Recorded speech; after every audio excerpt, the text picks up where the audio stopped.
G'day everyone and welcome back to another episode of Free Kick, the AFLW Fantasy Podcast. And I have a very, very special guest with me here today. It is Mel, back for her first Clubs in Days episode. How's it going, Mel? It is going good. Oh, how I've missed hearing you and Liam be like, how's it going? At the start of every episode. I'm very happy to be back. I've been away for far too long on holiday, but I'm keen to get straight back into the middle of the Clubs and Days and all things AFLW Fantasy. Yes, it's very, very exciting, and we're now halfway through our series. We're moving on to the second half of the teams. Today is a big episode with Hawthorn, so Mel, I'm going to let you talk about Hawthorn. How'd they go last season in their first season? Yes, so it is a little bit of a shame to be talking about the Hawks without Jono here from last season on the pod, his favourite team, but Hawks were the second best of the expansion club. So we've already spoken about Essendon, who kind of pulled away a little bit out of the 4 clubs that came into season 7. So Hawks did okay. They finished 15th on the ladder with 3-7, but their 3 consecutive wins were for the 3 teams that kind of fell below them on the ladder, being the other 2 expansion clubs, as we kind of expected, Sydney and Port, and of course West Coast, who just seem to live down there. The big news for Hawks was the 2 major ins that they got from Brisbane. So bringing over Batesy, which was huge, and an early announcement as well. That was massive. So Emily Bates coming in, as well as Greta Bodey, who's coming in the forward line.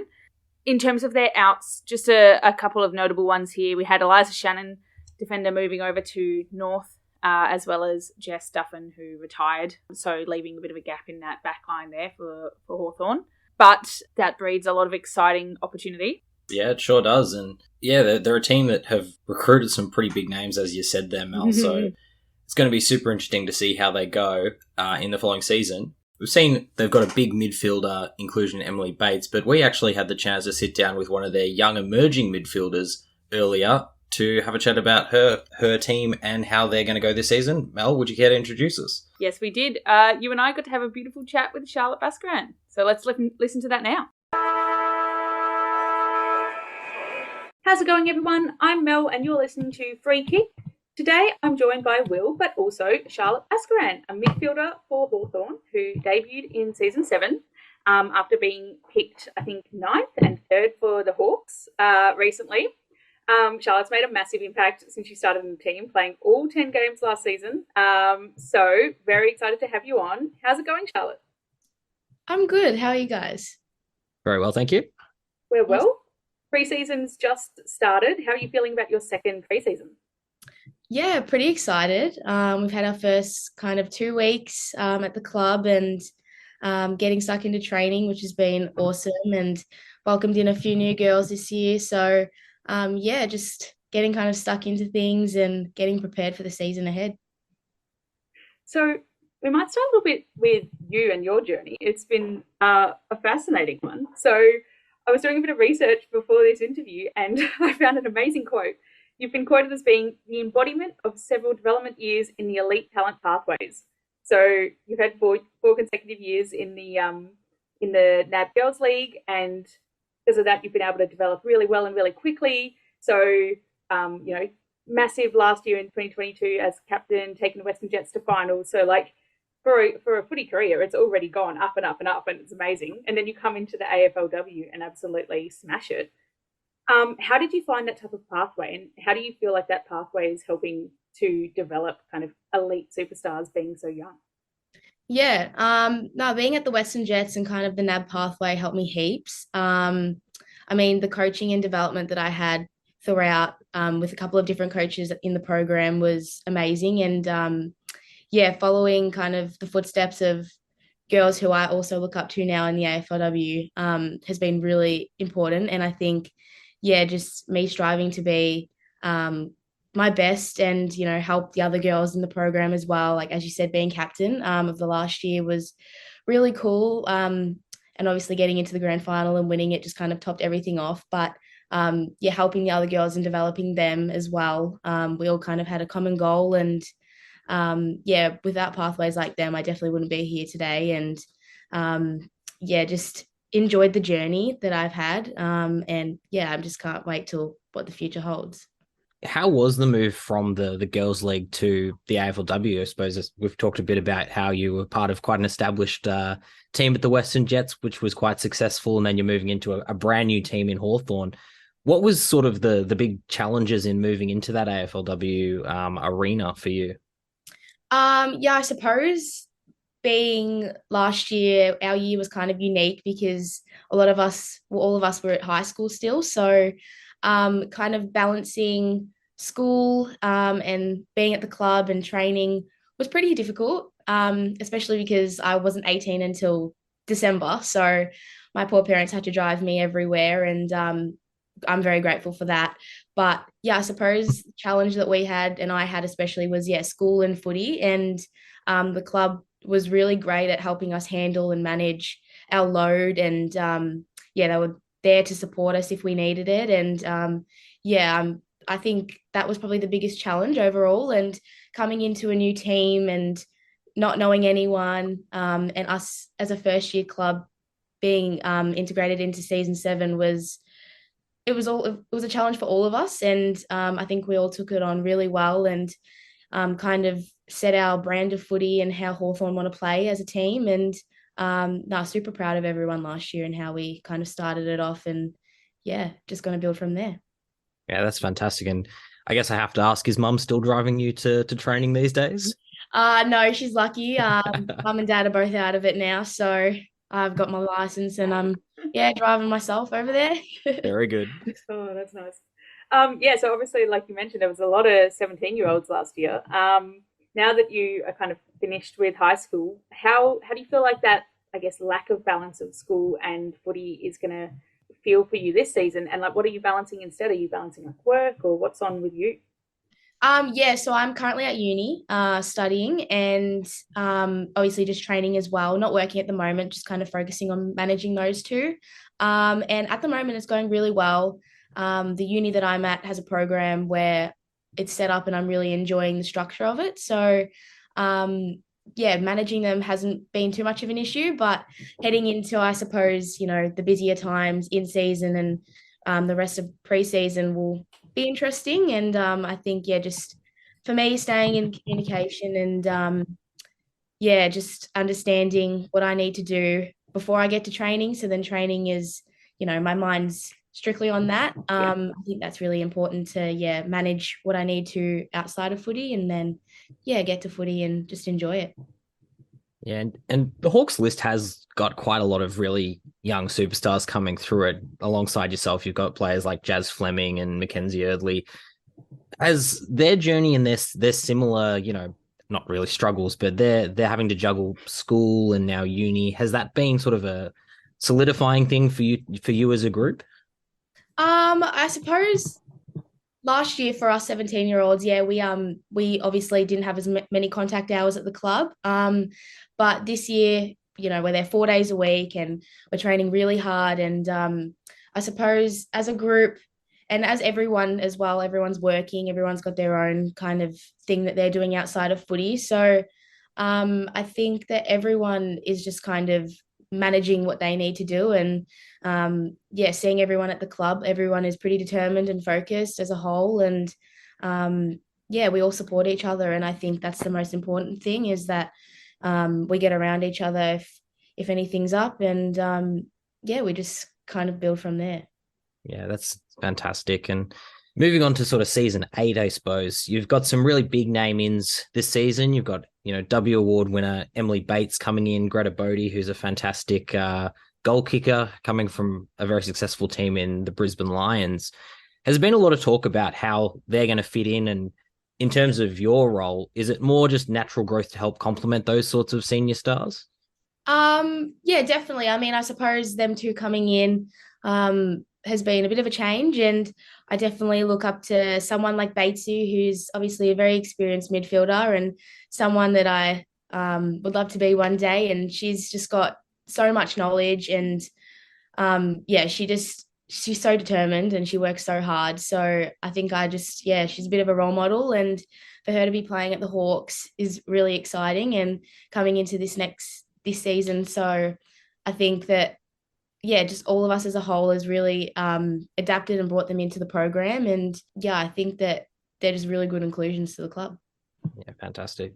Obviously Batesy, one of our favourite players as well to watch, and she's also outstanding from a fantasy perspective.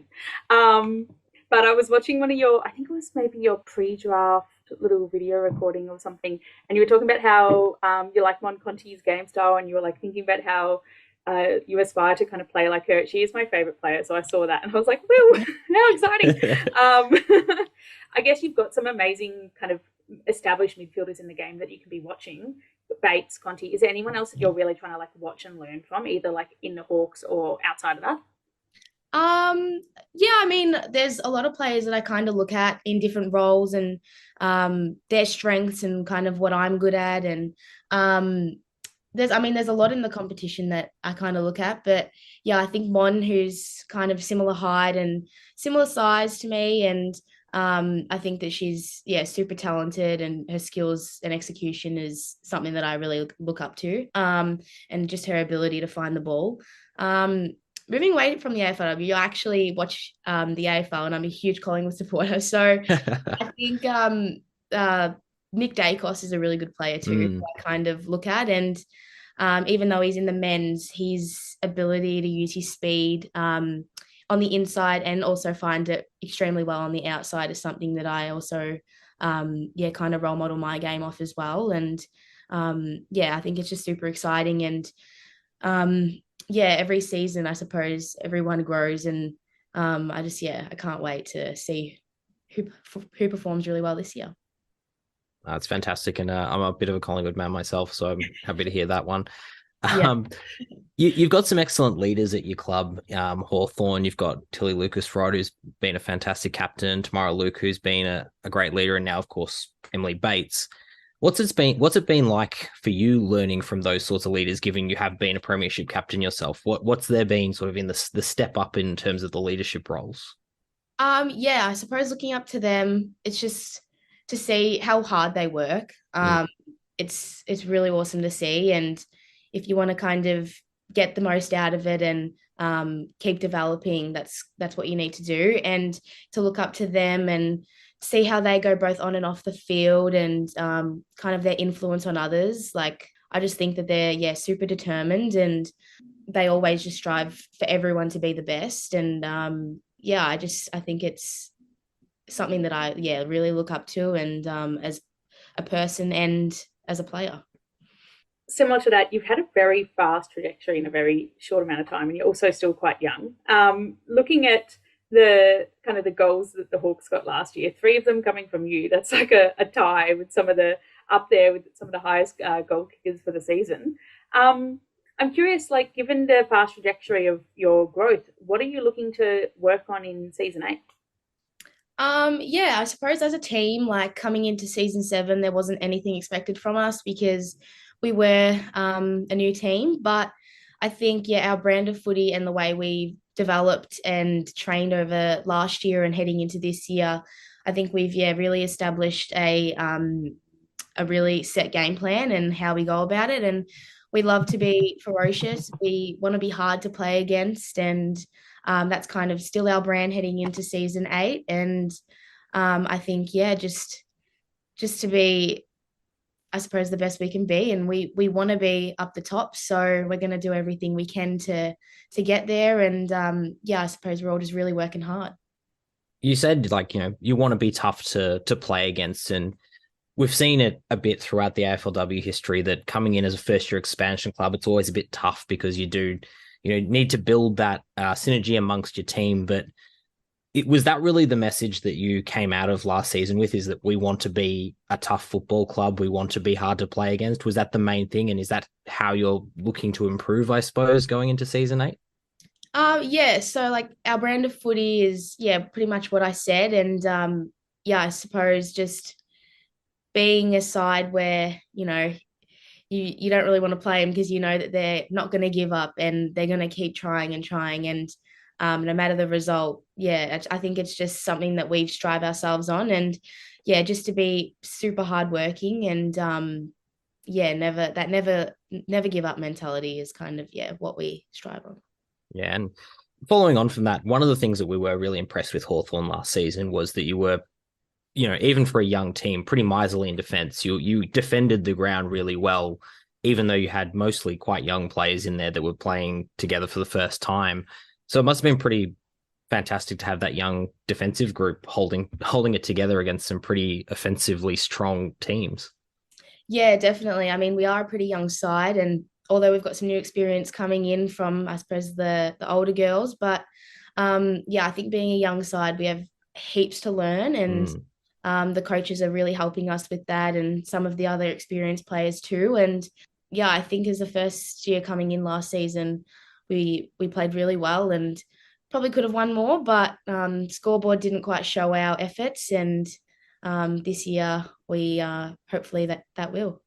Yeah, I guess the opposite side of the coin to that is Hawthorn probably struggled a little bit to kick a lot of goals. We talked about, has it been a bit of a focus this preseason about transitioning that hard to play against defense into a more attacking game style, or even just more of a plan to kick more goals? Is that something that's been a focus? I mean, yeah, that's always kind of the goal, is to get goals and ultimately win the game. But I think we just want to be really exciting to watch, and obviously that comes with kicking goals. So yeah, I suppose heading into season 8, that's something that we want to do. And if we have the ball and we're inside 50, we're going to go for it. And yeah, that's kind of what we want, is the outcome is to win. So to do that, we need to kick goals. And as you said, we've got some new inclusions down there, so it's going to be exciting. Yeah, nice. I wonder how many more goals we'll see from you this season. Hopefully a couple. Well, your leading goal kicker Jess Duffin has retired, so there is a chance for you down there, Charlotte. Maybe. Not as a great mark as her though. Okay, so for our final question, we like to ask our interviewees is around, who are you most excited for? Like, which additional players are you most excited for in season 8? And for some context, last season we interviewed Cam Luke, and she said Eileen Gilroy. And that was a great pick. So you can't take Gilroy. She's been done. Season 8, who's the Hawk to watch? That's a good question. I suppose I'm gonna probably go with the obvious one. I mean, Batesy coming into the midfield. Oh, yes. I think, she's just going to take the ball with her hands and run with it. I think that she's super keen to come down to the Hawks and, show what she's got and help us all along and help us grow. So I think her in the midfield, it's going to be, pretty exciting down there to watch, I think. And her experience in that, obviously she herself is going to have an impact, but her presence and being able to teach some of the younger players around will also have such a wide-spanning impact on the Hawks. So that's going to be super exciting to watch. Yes, like definitely. You said, you want to be exciting to watch. There you go. Put Bates in the middle. Sorted. No, yeah, definitely. Her experiences, it's amazing. Yeah. Awesome. Well, we might wrap it up there. Thank you so much for taking the time to chat with us. That's okay. And we will chat to you later. Of course. Bye. Thank you. Bye. So yeah, really great interview there with Charlotte. What do you take from it there, Mel? Oh, yeah, so great chat. Obviously, she's super keen on Batesy, aren't we all? Which is an interesting dynamic, having a look at my top 5 and the order that I've placed Batesy down there towards the bottom. But, Bit of spoilers there, Mel, because we are about to get into your top 5 and you've basically just given away who one of them is. So with that in mind, who's your number 1 in your top 5? Oh, so Lou Stevenson, very exciting player, and especially coming into last season, I remember sitting at that preseason game watching where she was playing. Jono's losing his mind, ended up being losing her mind, ended up being a great pick. So coming into this season, she's priced at 27. She's been playing a lot, so she's very experienced. We kind of know what we're going to look for here. She has a decent ceiling up there of 60s, which is hopeful, even though she's quite consistently around the 35 to 50s. She's not the highest scorer, but when you consider that she's priced at 27 and she's usually playing in the 35 to 50s, that means that I can see 5-10 points of growth coming into this season. So if you're going for the strategy where you're not going, if you're going for the strategy where it's more so where can I see this 10-point growth? I reckon out of the Hawks players, it's got to be Lee Stevenson. Yeah, I think it's a great one. You mentioned that it was one of Jono's big picks last season, and unfortunately the knee injury meant that it didn't quite pan out, but we saw her playing plenty of midfield time, and midfield time is a player who is listed as a forward in one of the games we're playing and a defender in the other. You've got a value pick on one of those lines, whichever game you're playing. I think it's fairly low risk, and we know that she's going to probably be one of the senior members. She may slot down into that back line. As you said, they've lost a few players there. Regardless, I think you can pretty comfortably assume she's going to score more than that 27 she's priced at. Yep. So I think it's a great pick. Thank you. No worries. So, Mel, your number 2 is someone who we have also had a chat with previously. Yes, it's our interviewee from season 7, Tamara Luke. So she was really highly owned at the start of last season, which unfortunately fantasy coaches didn't get to have fun with because she hurt herself quite early on and went out for the rest of the season with an injury. However, she's now coming back in, so we're seeing underpriced potential here. She's and kind of like you just said with Lou Stevenson, you're going to get fun out of either game you play because she's not listed as a midfielder in either. We've got a ruck here on Moreira's Magic and a forward if you're playing the official game. So either way, you're going to get some good scoring in a non-midfield line. Priced at 27, so if you're going with the ruck option, she could be seen as quite cheap there. But then either way, you've got a player that we've been looking forward to seeing play.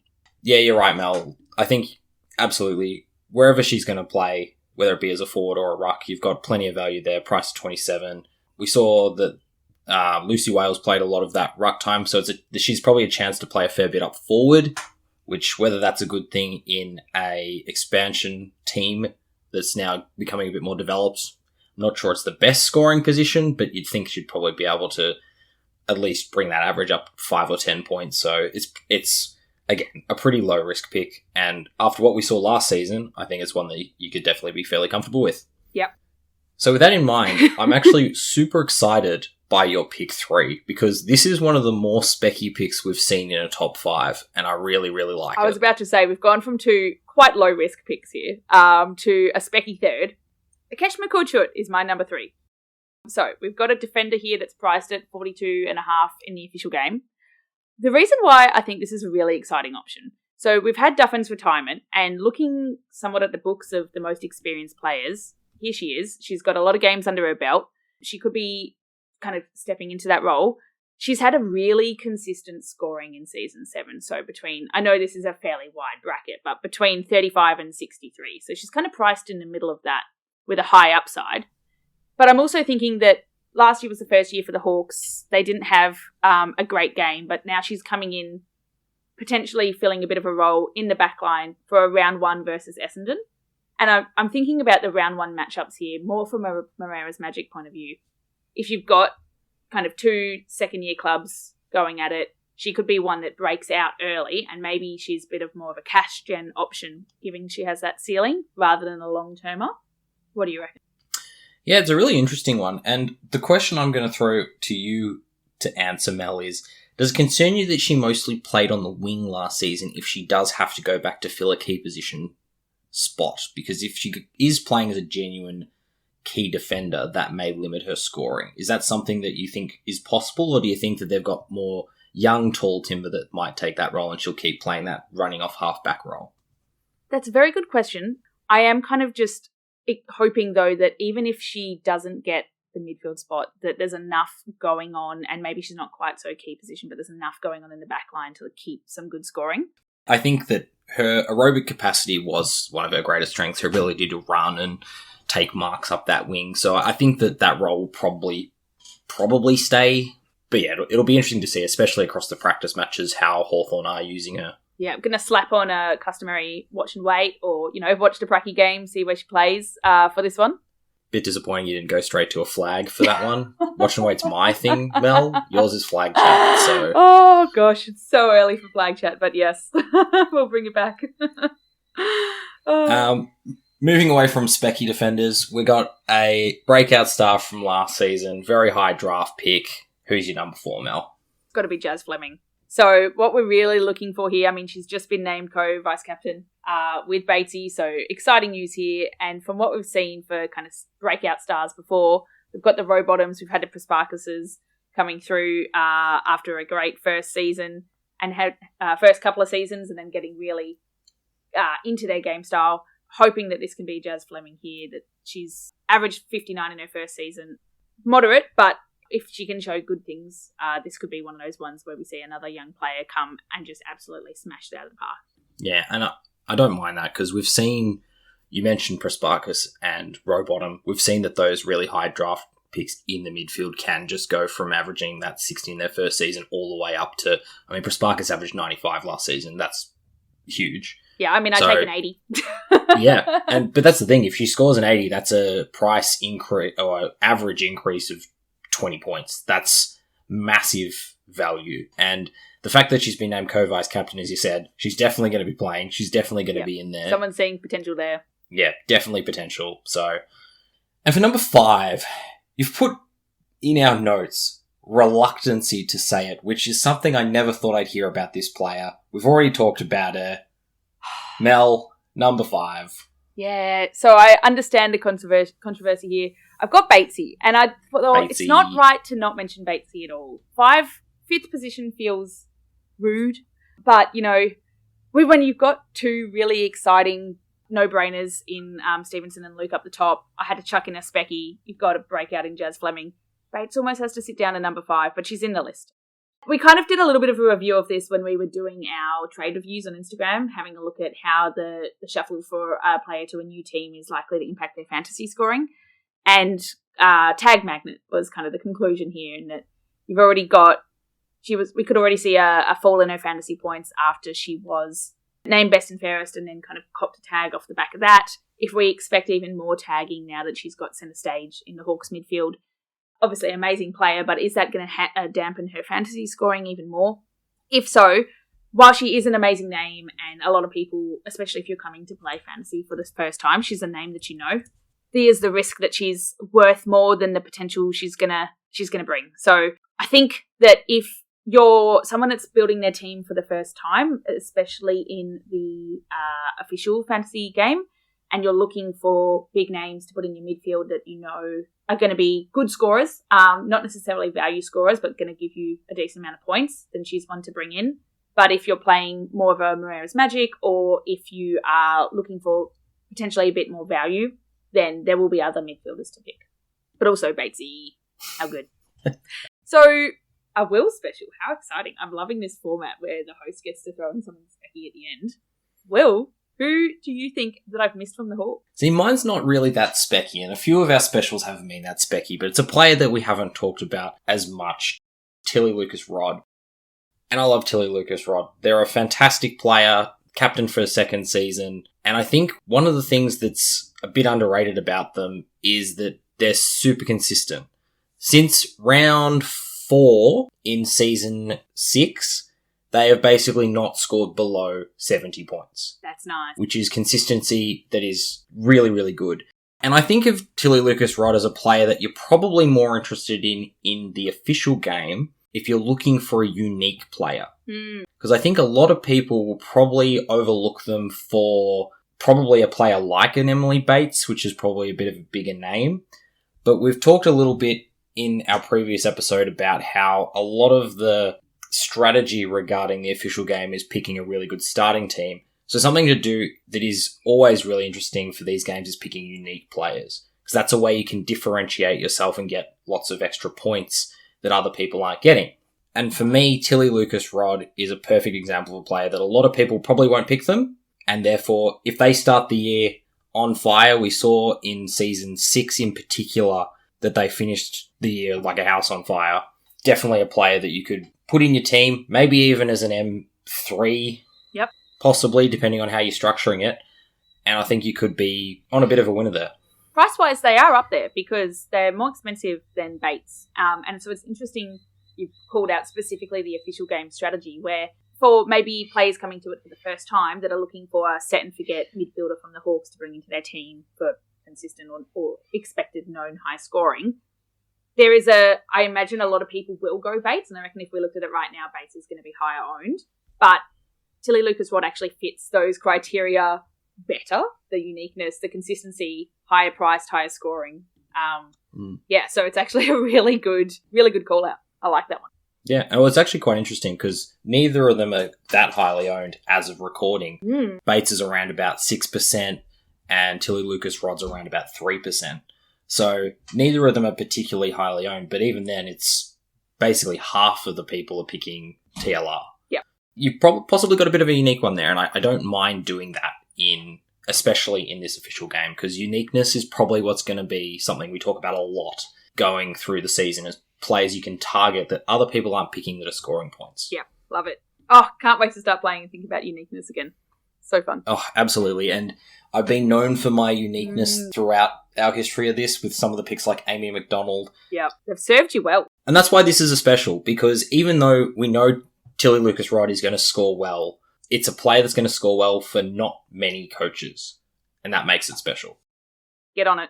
Well, we might wrap it there. Hawthorn's going to be a super interesting team to watch this year, so go check out our socials to see their predicted best 21, who we think is going to be in that team. We also are going to have heaps more content continuing our Clubs in Day series, so keep your eyes out. Follow us on Twitter and on Instagram at FreeKickWPod. I've been Will. You can find me on Instagram and Twitter at WillH_VI. And where can they find you, Mel? I am on Insta and Twitter as HiMelD. Beautiful. Well, it's great to have you back, Mel. We're looking forward to hearing a lot more of you because you're going to be a prominent part of the rest of this series. Yep. So keep listening in, everyone. We've got so much more content. See you next time. Catch you later. Bye.